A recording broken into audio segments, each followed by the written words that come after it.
Pemirsa menindaklanjuti instruksi Gubernur Sumsel untuk menerbitkan ataupun menertibkan perusahaan dan angkutan material tambang yang tidak sesuai prosedur. 8 tambang tanah galian C tanpa izin di kawasan Gandus disegel.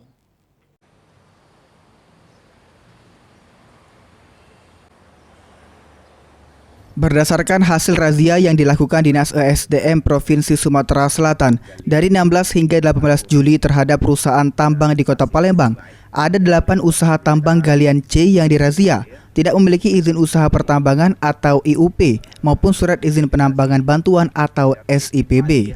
Selanjutnya oleh Dinas ESDM Sumsel, 8 usaha tambang galian C tersebut disegel dan diberikan sanksi teguran. Selanjutnya, Dinas ESDM Sumsel akan mengambil tindakan sesuai ketentuan perundang-undangan yang berlaku jika perusahaan tersebut melakukan aktivitasnya kembali. Peninjauan kita kan ada database perizinan yang sudah diterbitkan oleh DPM PTSP, apakah itu IUP atau ISPB. Nah, setelah kita ambil titik koordinat dan kita overlay dengan SIK di bidang pengusahaan minerba DSSDM bahwa lokasi tersebut memang tidak memiliki izin, maka harus ditutup sesuai dengan peraturan perundang-undangan yang berlaku.